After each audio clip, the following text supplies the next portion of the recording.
Okay, back. Part 2. Because my camera died. Anyway, I was showing you guys the removable bezel that mine has. And how the screen section is bigger. And all I did was basically make a little cup back here with foam. Alright? And, okay, my MP3 player just died. Anyway, but I just ordered this simple iPod knockoff thing, took the bezel off.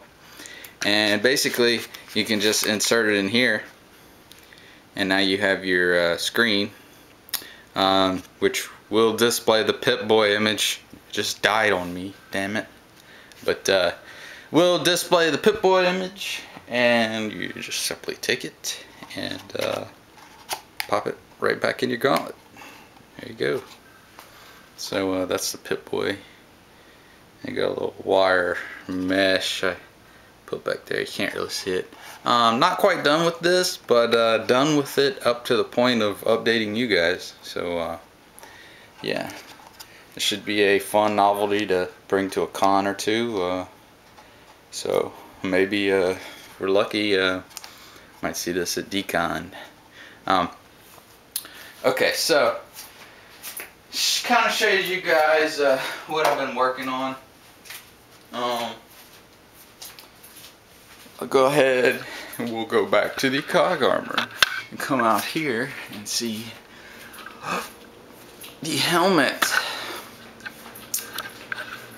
First of all, you're not going to be able to tell anything because I have so much rubber on the front.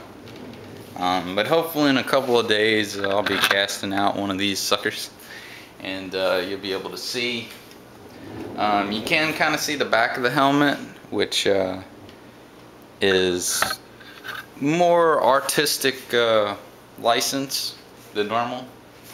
But like I said, it's my custom armor, so I'm going to do things how I want. This raised bump on the back of the head is not on the actual cog helmet.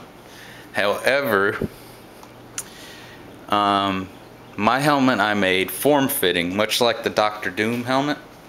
And instead of bringing this area back, because if you look on my cog armor, where it fits, it rises up high on the traps and stuff. And I didn't want a big helmet that would be hitting on that and I have to lean my head forward the whole time while I'm wearing it. So what I did was compromise and narrowed it in the back, but I kept this bump coming out. Mainly because without the space on the back of the helmet, it won't hit my armor. And with this bump here, it's pretty thick, so I can install a nice fan, which anybody that's worn a costume helmet all night knows it's miserable, it's hot, so you have to have those fans. Even my Master Chief helmets have those fans, so really nice. So having that space there is going to enable me to put a decent fan in there. And I think it should work out nice. Now this sculpt is a lot more rough than I usually cast, but this is a helmet that will not be a production helmet. And as of right now, with things are as they are, Coast to Coast is not producing props per se, or kits. One of the biggest reasons is because of, lost a lot of money on PayPal with dishonest buyers and stuff like that, and I'm just tired of taking those hits. So basically the way I'm going to do it is, my friends, prop makers, stuff like that get into contact with me on YouTube. Basically, if you guys want a copy of anything I'm making, I don't do PayPal anymore, so it's gonna have to be, money order or cashier's check, and you'll have to mail it to me, so it'll be slow. And these molds I'm making now are really throwaway molds, good for about 10, 15 copies. But so if you want one, basically I'm gonna sell you one at the cost, like. That cost will go straight forward to the cost that actually cost me to mold and make it. So there's no profit, more or less just like a donation. to finish these props up, which will be finished without donations, of course. But you know, if you sincerely want one, you know, message me, let me know, you know, because I'm not really selling props anymore per se. But if you'd be interested, let me know and see what we could work out, because while I do custom work and it is my artistic ability, I would like to spread some of it around the world. So yeah, just let me know. Anyway, and something different I've learned to do, instead of buying really expensive smooth on dragon skin, which I would recommend if you have the money because it's so easy to work with, I'm using household silicone. And does it work? Is it stretchy like the real stuff? Is it durable? Well, I told you guys that I had redone the Pip-Boy and remolded it. Well, I'll go ahead and show you guys the mold of that. This is that mold. This mold looks very much so like a normal dragon skin mold. It looks, you know, it's got a nice mother shell and everything. But one thing about the household silicone is it's very rigid. You see, this thing maintains its whole shape. You could actually cast this one without the need of the mother shell. The only reason I have the mother shell is so that I can rotocast it. On my rotocaster that I showed you guys in previous videos, which by the way is a success, works great.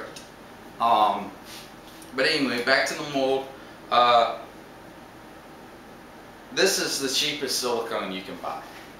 Okay, I get it at Walmart, and basically, if you guys are interested, comment below, and I will do a thorough run through of the tutorial. And this is a good time right now because I haven't molded the backside yet, so I can really walk you guys through this as I do it.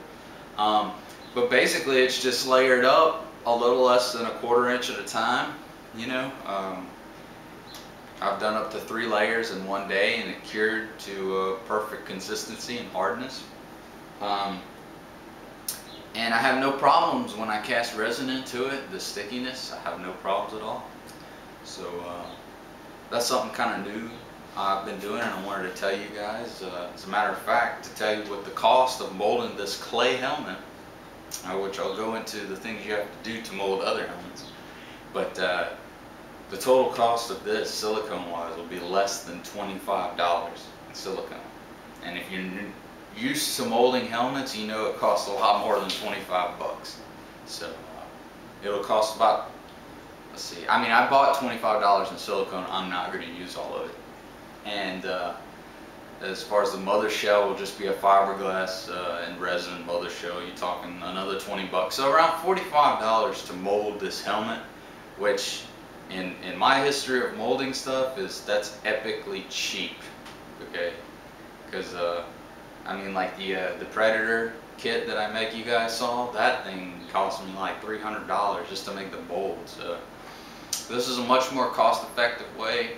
I have not ran the silicone out to its life to see how many castings I could get. I know the Pip-Boy, I've cast about 10 castings out of it, and it's still in perfect shape. So no problems with it sticking. It acts just like regular silicone. But yeah, like I said, if you guys are interested in knowing how to do that, leave a comment below, and I will try to make a thorough video on that. I'm looking to get back into my videos and show you guys some more tips and tricks and painting stuff that I've come across along the way, along with the foam building process, which I've actually learned a couple tips that I haven't seen other people post. So stay tuned for that stuff. But yeah, like I said, if you want to see a video on this tutorial, comment and let me know, and I'll be thorough with it. I'll do my best. But for right now, guys, it's kind of hot in the shop. Go get me a cold beverage, and I'll talk to you guys later. But it's JP with twocoastcustoms.com. See you.